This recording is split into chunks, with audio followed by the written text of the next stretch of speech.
Hi guys, അപ്പോൾ ഇന്ന് ഞാൻ തയ്യാറാക്കുന്നത് ഗോതമ്പ് പൊടി കൊണ്ടുള്ള നല്ലൊരു പലഹാരമാണ്.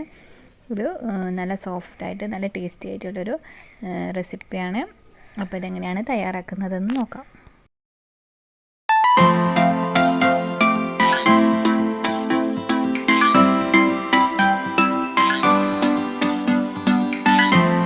ഇതിന് വേണ്ടി ഞാനിവിടെ ഒരു പാൻ വെച്ച് ചൂടാക്കി ഇതിലേക്ക് 2 ഗ്ലാസ് ഗോതമ്പ് പൊടിയാണ് ചേർത്ത് കൊടുക്കുന്നത്.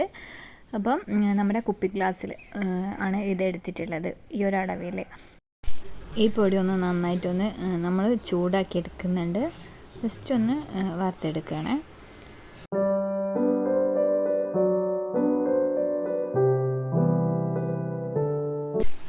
അങ്ങനെ ഇതൊന്ന് ചെറുതായിട്ട് ചൂടായി വരുമ്പോൾ നമുക്കിതിലേക്ക് തേങ്ങാപ്പാൽ ഒഴിച്ച് കൊടുക്കാം.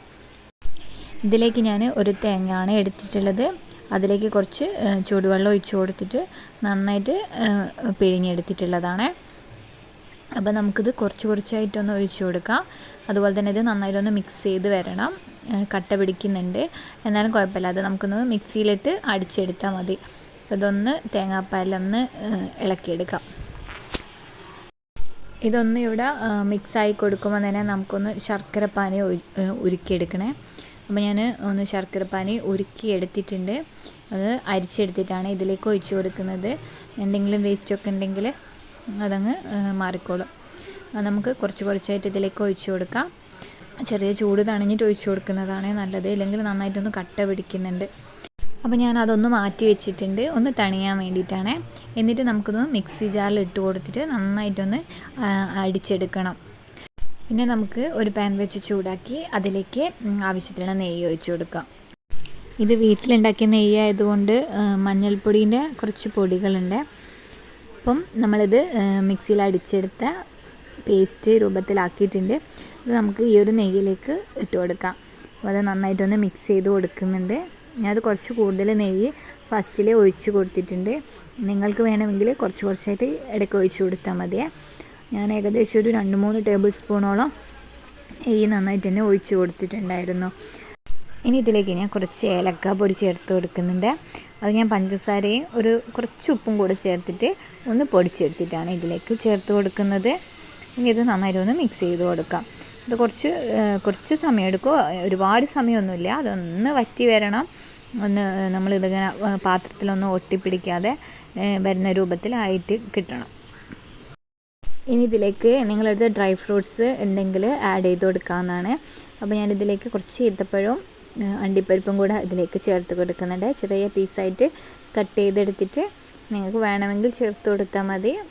ഇത് ജസ്റ്റ് നമ്മളിതിങ്ങനെ കഴിക്കുമ്പോൾ നല്ലൊരു ടേസ്റ്റാണ്. ഇനി അത് കുറച്ച് സമയം കൂടെ നന്നായിട്ടൊന്ന് മിക്സ് ചെയ്ത് കൊടുക്കണം. അപ്പോൾ ഗോതമ്പ് പൊടി കൊണ്ടായതുകൊണ്ട് തന്നെ നല്ല ഹെൽത്തിയാണ്. അപ്പോൾ നിങ്ങൾ വീട്ടിലൊന്ന് ട്രൈ ചെയ്ത് നോക്കണം. പിന്നെ എൻ്റെ ചാനൽ സബ്സ്ക്രൈബ് ചെയ്യാത്തവരാണെങ്കിൽ ഒന്ന് സബ്സ്ക്രൈബ് ചെയ്യുക. അതുപോലെ അതിനടുത്തുള്ള ബെല്ലൈക്കൺ കൂടെ പ്രസ് ചെയ്ത് ഓൾ എന്ന ബട്ടൺ കൂടെ ക്ലിക്ക് ചെയ്യുമ്പോൾ നിങ്ങൾക്ക് എൻ്റെ പുതിയ വീഡിയോസിൻ്റെ നോട്ടിഫിക്കേഷനൊക്കെ വരുന്നതായിരിക്കും.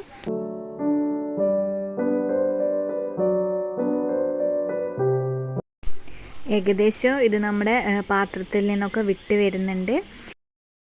കുട്ടികൾക്കൊക്കെ ഇഷ്ടമാവുന്നൊരു പലഹാരം തന്നെയാണ്. ഇത് വൈകുന്നേരമൊക്കെ ഉണ്ടാക്കി വെച്ചാൽ കുട്ടികൾക്കൊക്കെ ആണെങ്കിൽ പിറ്റേന്ന് സ്നാക്സ് ആയിട്ടൊക്കെ സ്കൂളിൽ കൊണ്ടുപോകാവുന്നതാണ്.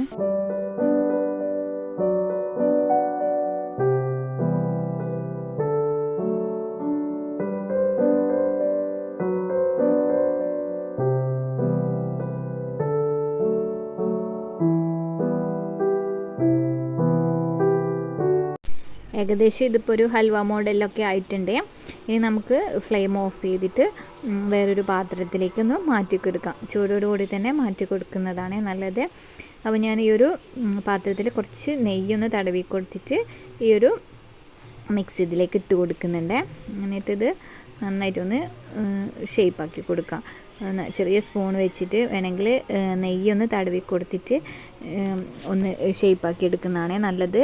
അതാകുമ്പോൾ നമുക്ക് ഇതിപ്പോൾ ഒട്ടിപ്പിടിക്കുന്നുണ്ട്. ഞാൻ പിന്നെ ചെറിയൊരു സ്പൂൺ വെച്ചിട്ട് നെയ്യ് തടവി കൊടുത്തിട്ട് ഒന്ന് ഷേപ്പാക്കി എടുത്തപ്പോഴാണ് കറക്റ്റായിട്ട് കിട്ടിയത്.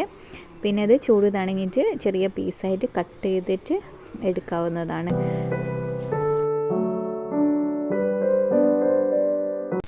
വേണമെങ്കിൽ ഇതിൻ്റെ മുകളിലായിട്ട് നിങ്ങളെടുത്തുള്ള എന്തെങ്കിലും നട്ട്സൊക്കെ ഇട്ട് കൊടുക്കാവുന്നതാണ്. അപ്പോൾ ഞാൻ ഇതിലേക്ക് കുറച്ച് കാഷ്യൂ അതുപോലെ തന്നെ നേരത്തെ കട്ട് ചെയ്ത് വെച്ച ഈത്തപ്പഴം കൂടെ ഇതിൻ്റെ മുകളിലായിട്ട് ഇട്ട് കൊടുക്കുന്നുണ്ട്.